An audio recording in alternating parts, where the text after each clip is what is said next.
वे मुझे आज्ञा दिए, बेटा सत्संग योग लाओ। तो बगल में सत्संग योग था, तो हाथ में ले लिया। शुरू से पढ़ो इसको। शुरू में है वेद का 4 मंत्र, चारों मंत्र को पढ़ा, उसके अर्थ को भी पढ़ा। और आगे पढ़ो, आगे है केनोपनिषद, उसके भी मंत्र को पढ़ा। और आगे पढ़ो, आगे है कठोपनिषद, उसका 3-4 मंत्र पढ़ा अर्थ समेत। गुरुदेव बोले अब छोड़ दो। छोड़ दिए। तो मैं गुरुदेव से निवेदन किया, अपनी मातृभाषा, जब मैं निवेदन करता था तो जानने ख्याल से मातृभाषा, हिंदी में नहीं।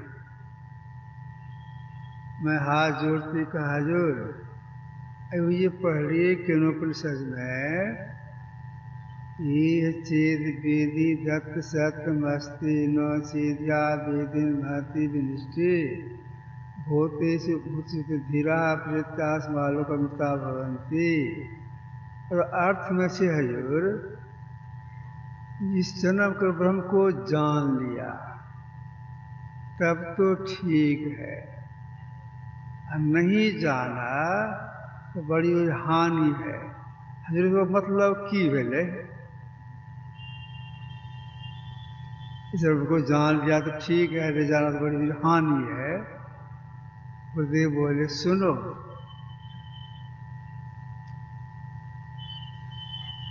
इसका मतलब यह हुआ, अगर इस जन्म मनुष्य शरीर में परमात्मा के स्वरूप को बस कम कर दीजिए, बुद्धि के द्वारा ठीक ठीक कोई समझ जाएगा तो बड़ी भारी हानि से बच जाएगा। बड़ी भारी हानि यह है कि शरीर छूटने के बाद निम्न शरीर नहीं जाएगा, मनुष्य शरीर आएगा, इससे वह बच जाएगा। अब देखिए, इसे समझाए, कोई जान बुद्धि तो जान लिया तो मनुष्य शरीर मिलेगा, अगर नहीं जाने बड़ी भारी हानि चला जाएगा। तो बड़ी भारी हानि में जीव नहीं जाए, इसी के लिए जितने बड़े बड़े महापुरुष हो गए, बुद्धि में समझाने के ख्याल से तरह तरह से ईश्वर के स्वरूप की चर्चा कही है। तो समझे, किस बुद्धि में समझ जाए कि सही ईश्वर का स्वरूप ऐसा ही होगा, तो उसको मनुष्य मिलेगा। ऐसा प्रयास किया है महापुरुषों ने, बुद्धि द्वारा समझाने के ख्याल से प्रयास किया है। अब देखिए संत का हृदय कैसा होता है। हम तो कभी कभी निवेदन करते थे, हमको समझाते थे, कभी कभी मेरी बुद्धि की परीक्षा लेने के लिए तो हमसे कुछ पूछते थे। लगभग यही पूर्वाहन का समय होगा, 9-10 के बीच में गुरुदेव कृपा घाट में अपने आसन पर लेटे हुए थे और अपने दोनों हाथ को ऐसे ऐसे कर रहे थे, चितलेट करके ऐसे ऐसे कर रहे थे। अब मैं समीप में था,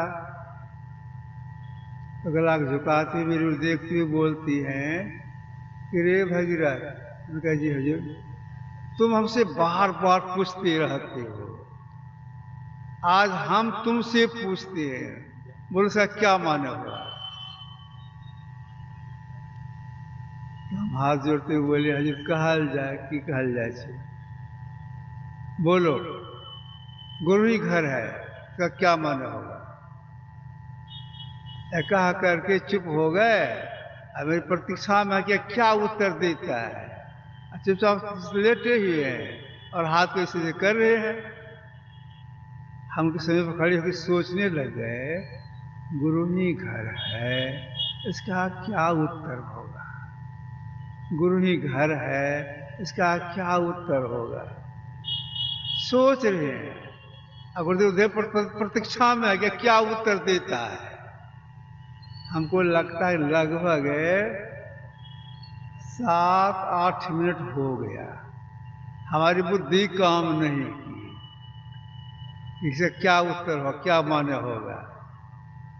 तो मैं हाथ जोड़ते कहा, हजूर कहाँ समझ में आवे छे, कहल जाए की माने होते।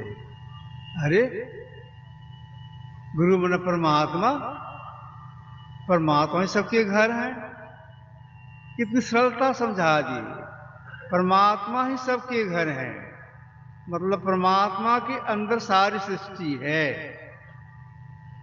कोई ऐसी चीज नहीं जो परमात्मा किसी के द्वारा वह ढका चला जाए। इतने बड़े परमात्मा को इसको ढक नहीं सकता है। तो जो परमात्मा ऐसे हैं, अब इसी को बुद्धि में समझाने के ख्याल से महापुरुषों ने तो प्रयास किया। जो परमात्मा सबसे पहले के हैं, तो पहले कुछ भी नहीं, ऐसी बात को अब समझाने के लिए गोरखनाथ महाराज ने कहा। क्या कहा गोरखनाथ महाराज ने? बस्ती न शून्यं शून्यं न बस्ती, अगम अगोचर ऐसा।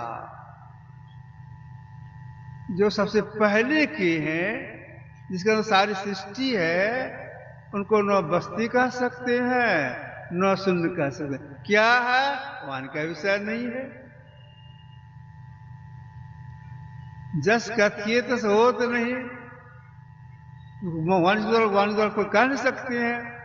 तो जो वाणी का विषय नहीं है, अब उसी को अब बुद्धि समझाने के लिए महापुरुषों ने तरह प्रयास में क्या किया है। अब इस तरह समझो, पंजाबी कोट के महापुरुष हो गए गुरु नानक साहब। गुरु नानक साहब उच्चकोट के महापुरुष थे। इनके बहुत शिष्य लोग भी थे। इन्होंने ईश्वर के लिए क्या कहा, पीछे कहूंगा, उनका एक संस्मरण सुना देता हूं। इन्होंने क्या कहा परमात्मा के लिए, सो कहूंगा। नानक साहब के शिष्य का नाम था सुथरासा, याद रखिएगा, सुथरासा। ध्यान होकर कुछ सिद्धि शक्ति प्राप्त कर लिए थे। कौन? सुथरासा। तो कभी कभी लोगों के आग्रह करने पर कुछ चमत्कार दिखा देती थी।